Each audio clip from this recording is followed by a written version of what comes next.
اسے سرگوشی میں کچھ ہدایات دیں۔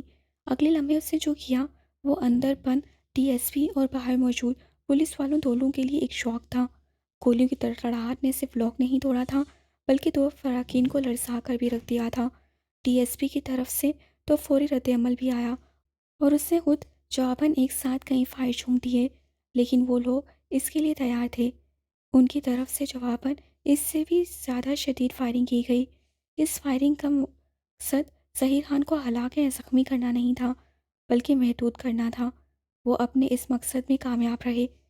اس کا ثبوت یہ تھا کہ ظہیر خان کی طرف سے کوئی رد عمل نہیں آیا۔ یقیناً وہ خود کو کسی اندھی گولی کا شکار ہونے سے بچانے کے لیے کئی کونے خدرے میں دبک گیا تھا۔ اس موقع کا فائدہ اٹھا کر محض کمرے میں داخل ہونے میں کامیاب رہا تھا جبکہ وکی مسلسل اسے کور دے رہا تھا۔ اندر کیا ہو رہا ہے؟ اگر کسی بھی شخص کو کوئی نقصان پہنچا تو تم لوگوں کو اس کا سخت خمیازہ بھگتنا پڑے گا۔ پولیس پارٹی کا لیڈر فائرنگ کی آواز سے گھبرا کر انہیں دھمکیاں دے رہا تھا۔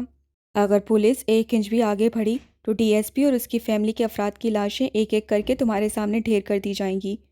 اس اعلان کا جارو نے بآواز سے بلند جواب دیا تو اسے لگا کہ باہر یکدم سناٹا سا چھا گیا ہے۔ ادھر محض و وکی اندر داخل ہو کر ڈی ایس پی کو قابو کر چکے تھے۔ یہ سب تمہیں بہت مہنگا پڑے گا۔ وہ دھمکیوں پر اتر آیا۔ ہم سے زیادہ تمہاری پوزیشن نازک ہے ظہیر خان، تم ہماری فکر نہ کرو۔ ہم تو نکلے ہی مرنے یا مار دینے کا سوچ کر ہیں، لیکن تم اپنی بیوی بچوں کا سوچو جو تمہاری حرکتوں کی وجہ سے آج اپنے گھر کی چار دیواری میں محفوظ نہیں۔ ہاتھ مت لگانا میرے بیوی بچوں کو، ان کا اس ساری لڑائی سے کوئی تعلق نہیں۔ ماس کی جوابی دھمکی ایسی نہیں تھی کہ ظہیر خان خود کو پرسکون رکھ سکتا۔ عورتوں اور بچوں کا عموماً لڑائی سے تعلق نہیں ہوتا، لیکن یہ ہم مرد ہی ہوتے ہیں جو انہیں اپنی لڑائی میں گھسیٹ لاتے ہیں۔ اب تم خود کو ہی دیکھ لو، ایک معصوم بچے کو اس کے گھر کے امان سے نکال کر اپنے قبضے میں لے لیا ہے اور چاہتے ہو کہ تمہارے بچوں کو کوئی کچھ نہ کہے۔ کون بچہ؟ میرے پاس کوئی بچہ نہیں ہے۔ اسے لٹائی کا مظاہرہ کیا۔ سائیں صداقت شاہ کے نواسے اعظم شاہ کو بھول گئے ہو ڈی ایس پی؟ ماس سے اس کی تھوڑی بار پسٹل کی نال کا دباؤ ڈالا۔